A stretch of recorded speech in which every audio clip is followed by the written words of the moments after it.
Print एवं electronic media के सम्मानित साथियों, प्रदेश पार्टी के प्रवक्ता अंजुम आरा जी ने अपनी बात रखी जो मणिपुर की दुखद घटना के बारे में, और मैं अभी देख रहा था कि आदरणीय प्रधानमंत्री जी प्रवचन कर रहे थे मणिपुर की घटना पर। मेरा जनता दल यू का सवाल प्रधानमंत्री नरेंद्र मोदी से है कि जब पार्लियामेंट का मॉनसून सेशन शुरू हुआ तो आपके कंठ में आवाज आया, मणिपुर की हिंसा में 150 लोग लगभग मारे जा चुके हैं, हिंदू मारे जा रहे हैं, हिंदू बेटियों और महिलाओं के साथ किस ढंग के आपत्तिजनक जो सूचनाएं प्राप्त हो रही हैं, दुखद, पीड़ाजनक और चिंतनीय है। और प्रधानमंत्री नरेंद्र मोदी को छुट्टी केवल है चुनावी रैली करने के लिए। एनडीए का रैली बैठक कर रहे हैं, लेकिन मणिपुर में आदरणीय गृह मंत्री के जाने के बाद भी वहां अमन चैन कायम नहीं हुआ 3 दिन रहने के बावजूद। क्या प्रधानमंत्री इस बात की प्रतीक्षा कर रहे हैं कि मणिपुर जो हमारी राष्ट्रीय सुरक्षा का और देश का मुकुट है, वहां इस ढंग की दुखद और पीड़ाजनक घटना हो? प्रधानमंत्री ने जाना तक वहां पर आवश्यक नहीं समझा है। यह बताता है कि मुंह का ही बब्बर शेर है, बाकी इसके अलावा कुछ भी नहीं है ये आदमी। इंडिया जवाब मांग रहा है कि मणिपुर आप क्यों नहीं गए, और इसकी चर्चा माननीय अंजुम आरा जी ने किया। हम आज इस बात की चर्चा भी करेंगे कि आदरणीय नरेंद्र मोदी जी देश के अंदर में 2 गठबंधन, एक इंडिया और एक एनडीए बना है। हालांकि एनडीए इनको पहले याद नहीं पड़ता था।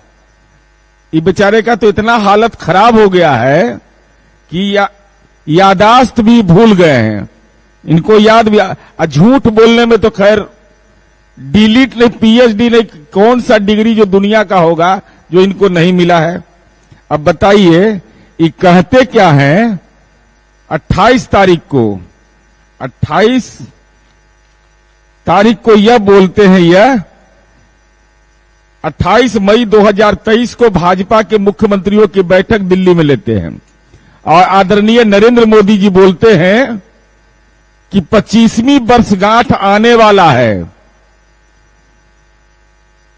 25वीं वर्षगांठ हम लोग मनाएंगे।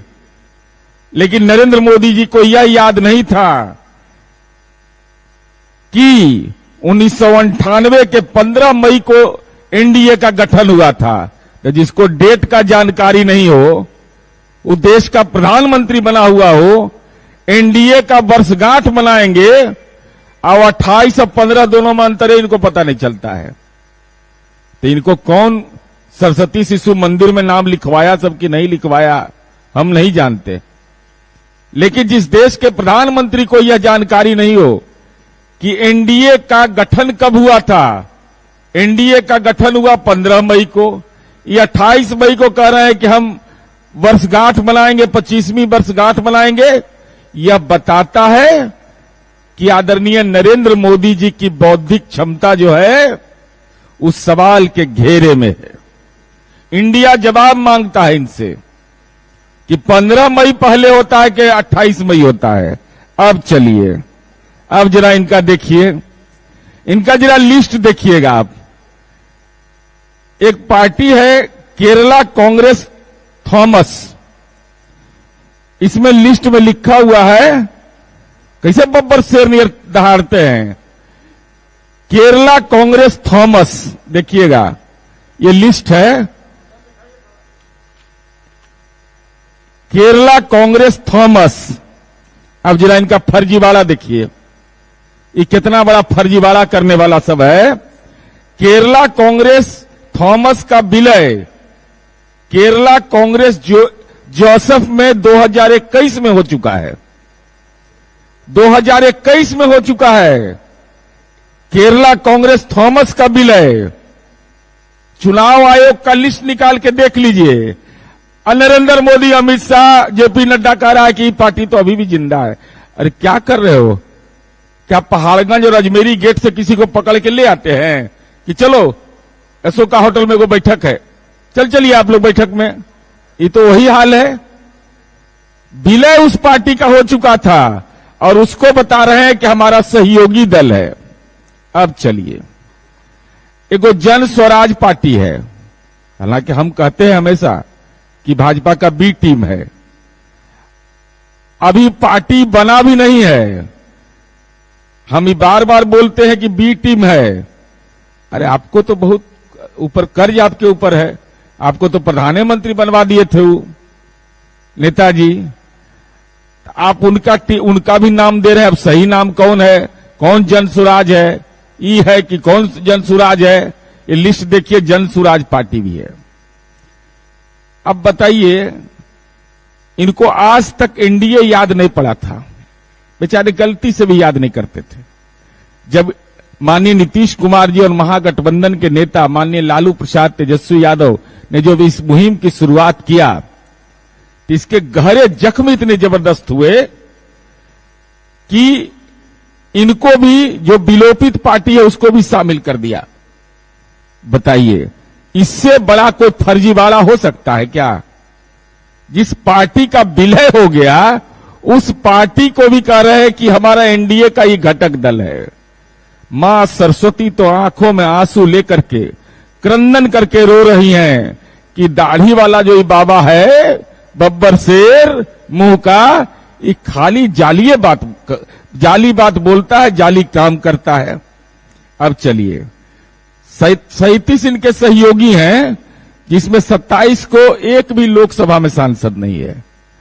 तो ये बेचारे क्या करेंगे? झाल मुड़ी बेचेंगे, क्या करेंगे? ये ऐसा पार्टी जो जमा करके रखे हुए हैं, तो पकौड़ा बेचेंगे, नारा लगाएंगे या चुनाव के बाद अपने अस्तित्व के लिए लड़ेंगे। इंडिया इन सवालों का जवाब मांगता है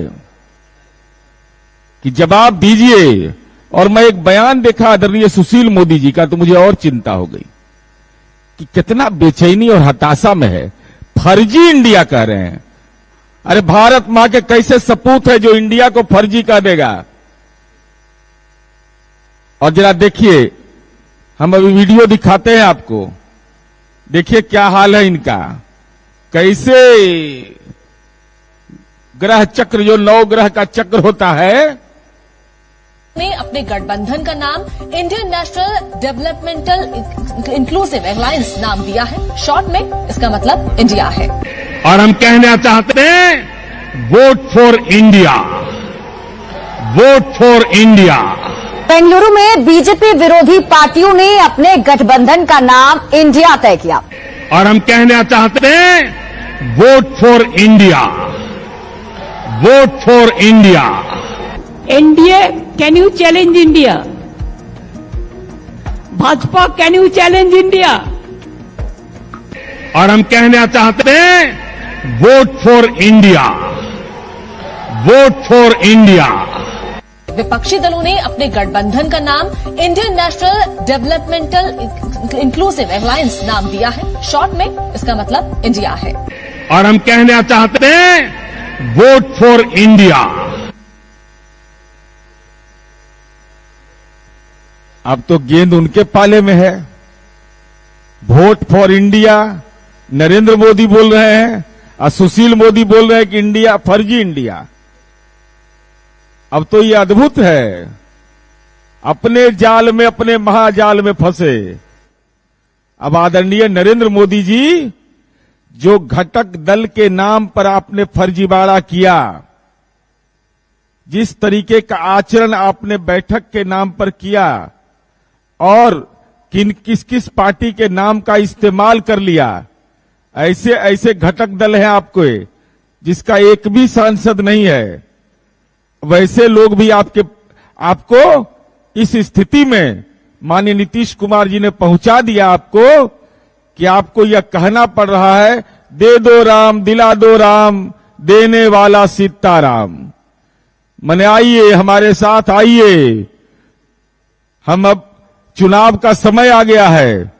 यही आज का निहितार्थ था कि एनडीए के नाम पर कैसा फर्जीवाड़ा किया जा रहा है और इंडिया जवाब मांगता है, चाहे मणिपुर का सवाल हो, चाहे एनडीए के घटक दल में किए गए फर्जीवाड़ा का सवाल हो।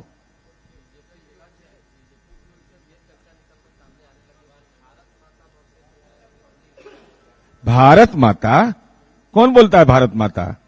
भारत मां का सपूत रहेगा तो उसको 4 साल का नौकरी मिलेगा। अब भारत के नाम पर राजनीति का पेटेंट करने वाला 5 साल का एमपी या विधायक बनेगा। अग्निवीर 4 साल का, वो शहीद हो जाएगा तो उसको अनुकंपा का लाभ नहीं, उसको पेंशन नहीं। और दूसरी तरफ एमपी एमएलए नेता प्रधानमंत्री बनिएगा, मुख्यमंत्री, तो पेंशन भी लीजिएगा, अनुकंपा का भी राजनीति में लाभ लीजिएगा। और भारत मां तो लज्जित होती है इन लोग के कारनामे से।